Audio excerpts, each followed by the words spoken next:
And so today we're going to talk about gravel grinding, and hopefully that'll be fun for you guys. I know, we're on the last day, last afternoon, almost lunchtime. You must be bored or tired or worn out. So hopefully you'll get a little entertainment out of this. Before I start, I wanted to have a few words about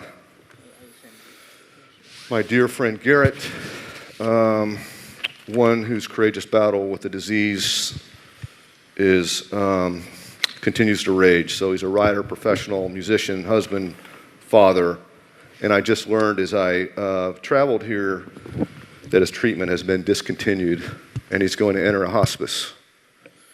And so Garrett, you have indulged my silly little pastime, listened to my stories, encouraged the continued pursuit, and never to lose my childlike curiosity to try new things. You're in my thoughts. This talk's for you.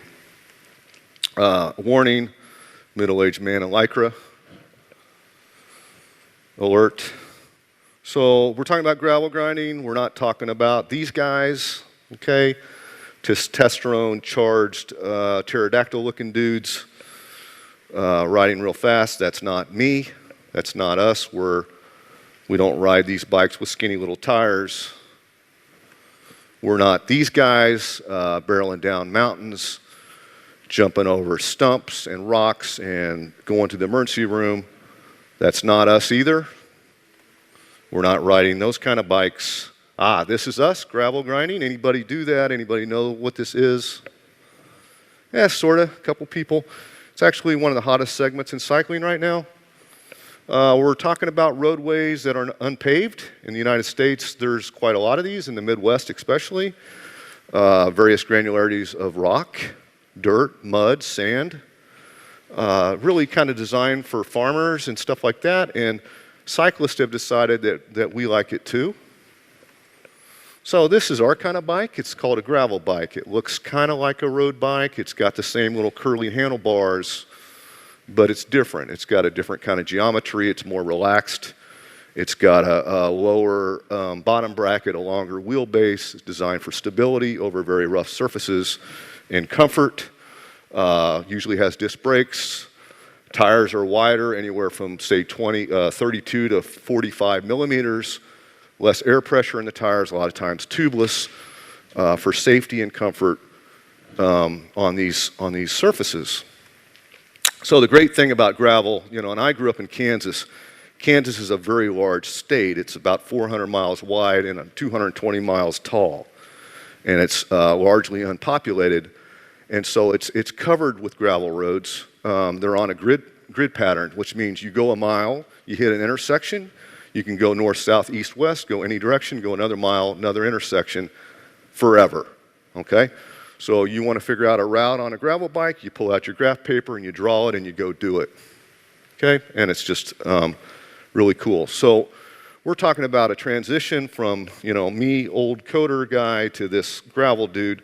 So how did that happen?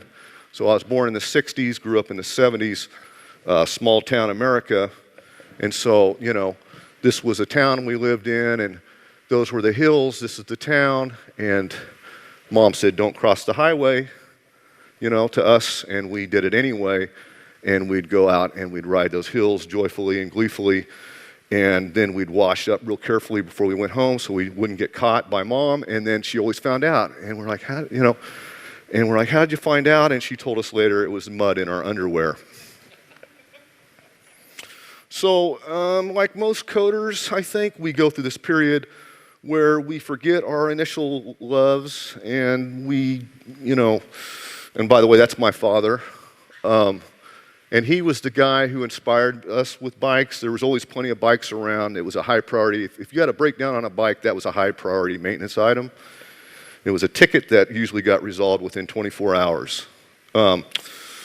So, like most coders, we go through this period where we kind of grow up and we worry about school and finishing our education, and we start our careers, we get married, we have kids, and we don't ride, we work. And so then you have kids and you kind of ride, right? And I think every kid needs a bike. I'm a strong believer of that. There's my son Zachary when he was about 3. And, you know, I'd ride a couple miles here and a couple miles there.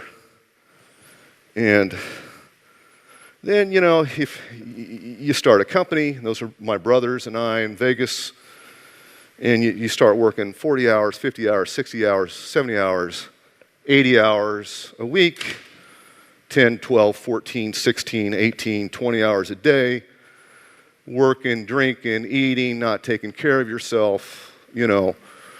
And, you know, in my case, I had sort of a health crisis in the 2000s, had an intestinal bleed, lost half my blood, spent a week in the hospital. And I said, well, I got to take my foot off the gas because this might be a short road for me. And so my wife, for our anniversary in 2013, bought me my first road bike. And I rode it, and I was like a little kid again. We were all smiling, you know. It's like, hey, this is fun. Yeah, it's just as much fun now as it was then. And then we're out with her friends, and it's social, and we're all smiling. And then it was like, okay, well, let's do some races. And I started entering some events, some road events. And this was my first road event right there, 2014. It was a 100-mile road event in Little Rock, Arkansas, called the Big Dam Bridge. And I realized I had sort of an affinity for endurance, and I enjoyed it.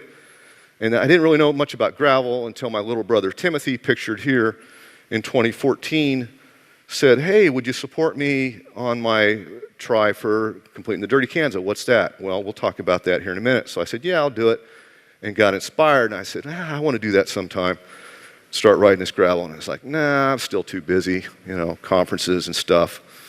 So maybe someday, but I don't have time for it now. And then in 2015, things changed, and we lost my father to a disease that I don't want to name. And let's just say I had a change of heart and a change of focus, and I realized that life's not all about how many lines of code you can write or how cool your component is. You know, there's other things to focus on. And so in 2016, I signed up for the Dirty Kanza, the 200-mile event. Dirty Kanza is, you know, again, it's a gravel event, and so they say it's a, you know, I got this shirt, you know, find your limit. So they have different distances, you know, 25, 50, 100, 200, and last year they added a 350-mile event. Well, the 200-mile event's sort of the Super Bowl of gravel, and there was, I think, last year 2,200 participants. And they capped that out. You got to win a lottery to get in it. And so there's the peloton of last year. That's around mile 20. They kind of break up later. Those dudes up front, I mean, they're pros, right? And so they finish in, you know, like say 10 hours, 11 hours. The winner this year, Colin Strickland, finished in under 10 hours, set a record. You know, that's 10 hours over 200 miles of, you know, 12,000 feet climbing on gravel. So, I mean, it's just an amazing feat of endurance. You know, he broke away at mile 100 and rode the last 100 miles by himself. So he didn't even have you know, he wasn't even in a pace line. It's just an amazing thing. So, and so one of the beautiful things about the Dirty Kanza is where it's held. It's held in the Flint Hills of Kansas, and you say, well, Kansas is flat. Well, go ride a bike in the Flint Hills and tell me that. But the Flint Hills is, it's one of the last tall grass prairies on the planet. And it's unbroken because it's just rocky, and so it's not good for farming. So it's mostly ranching, and so it's real remote, and you're riding out there for miles. You don't see a house. There's no fences. It's just cows wandering around. And it's just beautiful. You're like in a sea of grass. It's just a beautiful panoramic, you know, it's captivating. And it's also, it's real rocky, and the type of rock, a lot of it's chert rock, which is a flint. It's kind of, and that's what the Indians used to make arrowheads out of. So you can imagine what it does to your tires, what it would do to you if you fell on it. So it's an amazingly, incredibly cool event. And gravel is I think I said it earlier, is the largest, fastest growing segment in cycling today, especially in the States. I think the roadways aren't really safe for us anymore. Gravel's a way that you can get out, sort of enjoy remote regions, and it's just the right speed. You're in a car, you're going too fast. You're gravel, you absorb it, you feel it, you taste it, you smell it, and it's just an amazing thing. Well, they're also unsupported, so you're out there kind of on your own, and so that kind of adds an element. So the Dirty Kanza's kind of cool. They'll tell you right off the bat, if you break down or whatever, we will not rescue you. So, and you have to have a support team where they meet you at the checkpoints. And so they'll come get you. Your support team will, but nobody else will. And then they also allow, when you're out on the course, participants can help each other. So it kind of has this kind of cool indie vibe to it, where people are real, helpful to each other. And then you have to maintain an average speed of about 10 miles an hour, they'll kick you off the course. So if you're talking about 200 miles, that's like 21 hours that you have to finish it. So who does it? Guys like that. Ashton Lambie, he won the 100-mile event this year. He's a badass, 2-time Pan American cycling champion, world record holder. He passed me up. I mean, they start the 30 minutes behind us, and he's just passed me up like that. And then there's other pros, guys from the tour. There's no money involved with it. They do it for glory and glory alone. Who else does it? Guys like us, just everyday people that have stories to tell, people that are just trying out new things. And it's kind of inspiring talking to people, hearing their stories. The finish line is just an amazingly inspiring place to be when these people cross. It's just, tears. And so, you talk about, well, you're out there for 200 miles. How do you navigate? This is the course from 2016 through 18. You see all those little jags, those are turns. Well, how do you know when to turn? They're not marked. There's no signs. So how do you navigate that 200 miles? And so, you can use these, which are cue sheets, which will tell you with your bike computer, mile 55, you turn left on this road, mile 110, watch out for the dangerous rocks, things like that, which can be incredibly tedious. You're out there at night, how are you going to read it? Most of us use GPS. You upload the GPS route to your GPS unit, and it'll just tell you, when to turn. So this is where my parallels with software kind of begin, and that's where training and preparing for an event like this is kind of like a software project. You have many phases. You have a procurement phase. You have a modification, testing, deployment planning, and rollout. So procurement is where you spend thousands of dollars on machines, or you could. Not me. I got kids in college, so I had a $650 mail order bike delivered to me or to my little brother, and he assembled it and shipped it to me. And then you do your modifications. And I spent a couple $1,000s on mods, making this baby mine.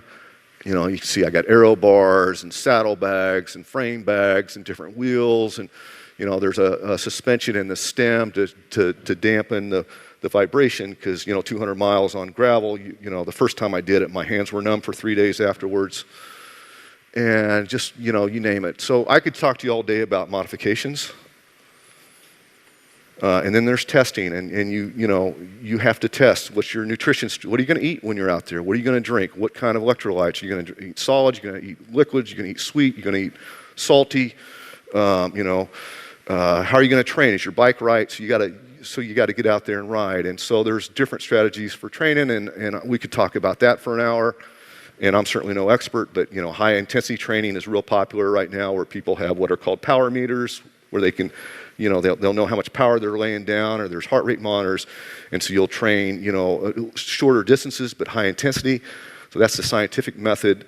I don't do that. I'm kind of old school. I just do perceived effort and volume. So I try to hit 75% of the volume for whatever the target is. So in this case, it's 200 miles. So a month prior, I'll try to hit, say, 150 miles on a particular day.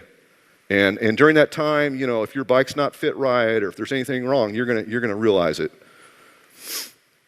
Deployment planning is another thing we could talk all day about. What do you bring? You're out there, I said before, it's not supported. You have a flat tire, nobody's going to come out and change it. You don't have a support team out there that can, so you got to bring spare tubes, you got tools, you got chain brakes, you got to have a link.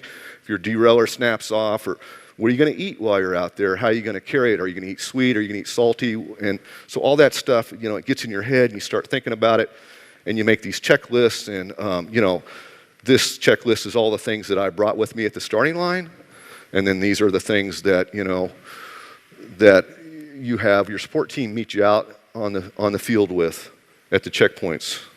and things like spare tires and water. You're up to 70 miles between checkpoints on a hot day.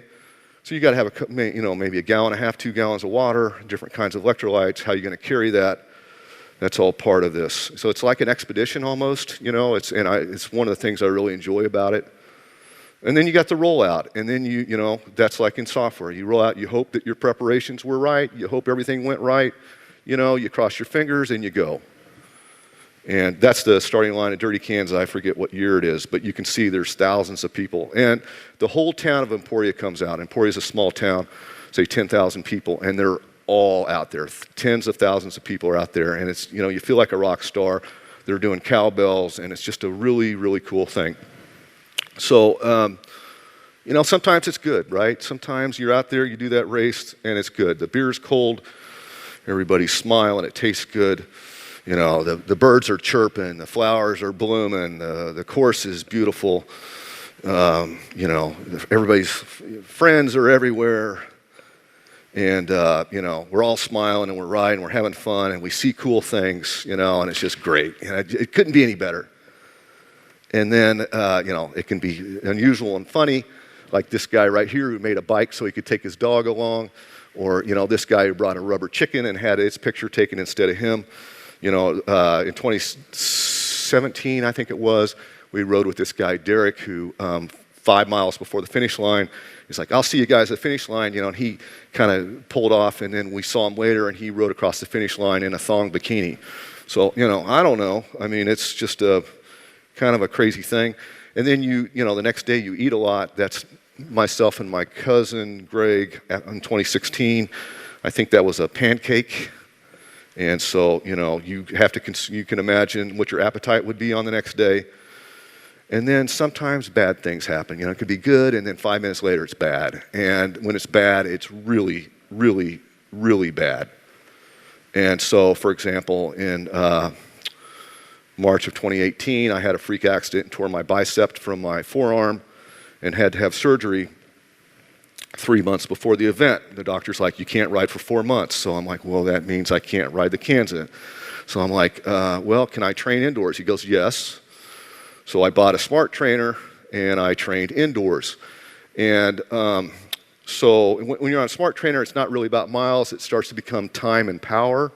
And so, back to my volume targets, I tried to hit, 12 hours on the thing, a month prior, and I actually did that on a trainer, and I still don't know how I did it. But 12 hours on a trainer is not anything I'd ever want to have to do again. And I completed the course. You can see I have an arm brace on there, so I ignored the doctor's orders. I didn't say I was sane. So this year, in February, we're on a gravel ride in the Ouachita Mountains outside of Little Rock. There's this low water crossing that I've done a bunch of times. There had been a bunch of rain. And so here I am, my buddy Dan's taking a picture, and we're contemplating, are we going to cross, are we not going to cross? And I'm looking at it, I'm trying to pick a line. I asked him, I said, well, what's the worst thing that can happen? And I went. And this is how it was supposed to go. That was a few weeks earlier, like your feet maybe get wet or something and everything's fine. Well, this is what happened. And it swept me off the roadway into the pool of water. And actually, my buddy Dan, he took a video, and I'm going to go ahead and show it to you now of that. And I can't hardly watch this. You can see right here is where I tore my hamstring when my leg came up, and I went down into that. And so I was injured, and I knew immediately that my hamstring popped. And I was like, okay, this is bad. And then I learned that bikes float, and it started floating away, and I'm like, do I go for the bike? And I'm like, no, I don't think so. And then right then I got pulled down. And it took way too long to come back up again. And so it's one of those things where it was bad, worse, and then it was like, holy shit, this is, your whole life flashing before your eyes. And then obviously I survived. My bike floated downstream. We had to have somebody come pick us up because there was no way we were going to ride out of that. Sometimes it gets ugly. This is the 2015 Kanza. You get on these B roads that don't have rock, and it's just dirt. And when it rains, it's this kind of clay that's like peanut butter. And so you got to carry your bike, because if you ride your bike, you'll break a chain, you'll tear your derailleur, and your day will be over. So you imagine carrying your bike for 3 miles and then having to ride 195 or 200 miles after that. It can be a little demoralizing. Sometimes things don't go according to plan. It's a long day. Kansas is hot. The event's in June. It's, humidity's real high. You run out of water. I ran out of water one year. Sometimes your electrolyte mix doesn't work. You start cramping. You run out of food, or you got food and you can't eat, or you have a breakdown, and or you have a wreck, or and you just tell yourself it's okay. Just keep going. And it's kind of like when things go bad, you go, just don't think about the bad. You just think about what you got to do. Just keep your pace. Focus on your breathing. It's like when you're coding, you just got to, if you think about all the bad stuff and all the bad things that are happening, you go crazy. You hit walls. I've written stories about the walls. I almost always have hit a wall in the Kanza on one leg or another. The Gravel Worlds is another tough one this year. At the finish line, I just basically took my bike to my truck, threw up, and went home. That was my finish line experience. But it's okay. You just keep going, and you think, well, I just got to make it to that next checkpoint. Maybe there'll be a slice of pizza, and I can have a Coke, and I can, or maybe, I can put on my favorite socks, and just sit down for a while and just keep going. And usually when it gets dark, it cools off, and things get a little easier, and you can kind of recover. And then you just find a way to get across that finish line. And for most of us, we don't care what the time is. We just want to get across. This was my first one here. And you can't see that, but that says 20 hours and 48 minutes. So that was 12 minutes before the cutoff. So we just barely made it. But that was good enough. We got across. And that's all we cared about. And then you enjoy it for a little bit, with your friends. And you maybe have a beer if you don't throw up. And then next day, you pack it all up and you go home, and then it gets in your head, and you think about it, and the mistakes you made, and you go, well, if I just would have done this, if I just had this on my bike, if I just carried a little bit more water, if I just drank a little more electrolytes, if I just picked a better line, then it would have went better. And so it's kind of like in software, you obsess over it, and then it brings you back next year, and people are like, are you going to do that again, And you're like, yeah, because you just want to keep doing it because it's something that gets in your blood. There's a lot of good, cool events out there. This year I did, for the first time, Coast to Coast, which is, it goes across the state of Michigan. Literally, you start at Lake Huron and you finish at Lake Michigan. It's 210 miles. It's just beautiful country. You go through the forest lands. You travel through sand. And I learned this year, you're in sand that deep, right? And I learned this year that sand is my friend. Every time I hit that and I'm sliding, I just tell myself, because you get anxious and you just stay positive. Sand is my friend. Sand is my friend. And you just keep going. Gravel Worlds is another one. It's just a suffer fest in Lincoln, Nebraska. You say, Nebraska's flat, right? Well, try to ride a bike out on those gravel roads and tell me it's flat. And it's 150 miles, and it's just an incredible event. There's lots of them out there. I said it's one of the hottest segments in cycling right now, certainly in the States. Dirty Reaver in UK, that's on my bucket list. The Rift is in Iceland.